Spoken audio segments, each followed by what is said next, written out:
So part of our respiratory system is involved in filtering the air that we breathe. And the nasal cavity plays a really important role there.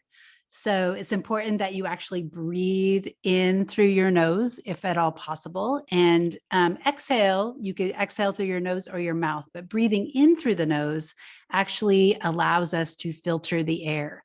So if we look at the nasal cavity in a little bit more detail, we'll notice that there is an opening to your nasal cavity that has hair. So the primary opening right here contains hairs. It also contains sweat glands, which actually help to humidify the air, and it actually warms the air. So this is the outer part of your nose that you could actually put your finger up into. So you know that if you are in a dusty area, right, you're going to get debris up there. And so think about if you weren't breathing in through your nose, if you were just breathing in through your mouth, that dust might get down into your lungs. Then when we look at the nasal cavity, we have these conchae in there that create turbulence. So the air kind of flows in a turbulent fashion. And this has mucus and cilia that allows the cilia and the mucus actually filter stuff out of the air. And so debris tends to fall out and gets caught by the mucus. And then remember that we do have these tonsils, and the tonsils are part of the lymphatic system, but they're also function in immunity. So when we breathe in something, and let's say, for example, there's bacteria or there's viruses, these tonsils right up here, these are not the ones you can see. These are the pharyngeal tonsils, or sometimes called the adenoids. And then you have the palatine tonsils, and then you have the tonsil on the back of the tongue, which is called the lingual tonsil. So let's look at the filtration of the air. So we need to, or we have hair, right? And mucus. We also have cilia. And all these function to capture debris.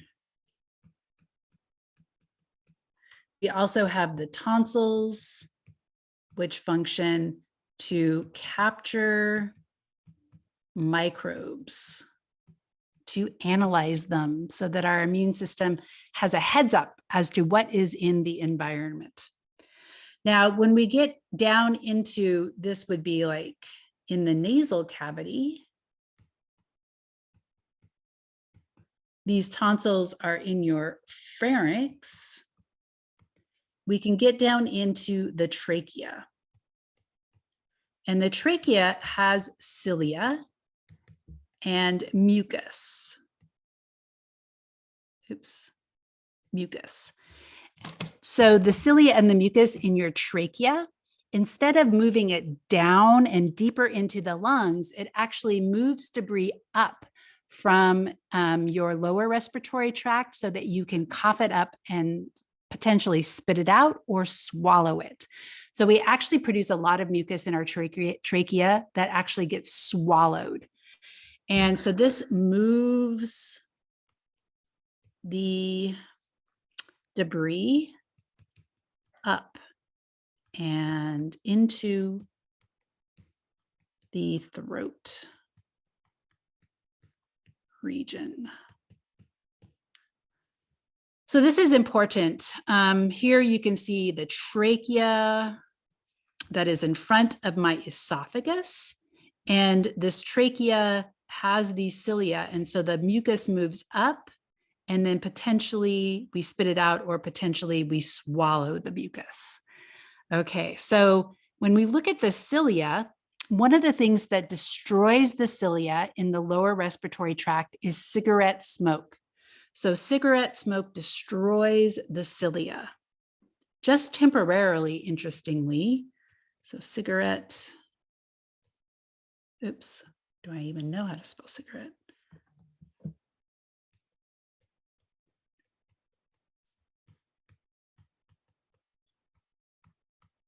So it destroys the cilia. So what happens when people are smokers is that overnight they get a lot of mucus trapped in their lungs. And this could trap microbes, it could trap bacteria, it could lead to pneumonia. But when they wake up, in order to clear their lungs out, they have to cough. And so you have this coughing and coughing and coughing in the morning in order to get that mucus that would naturally come up for the rest of us. Um, Also, with smokers, it's really important that you don't take cough medicine like on a regular basis, because if you're taking cough medicine, then you're not going to be able to cough that mucus up and clear the lungs.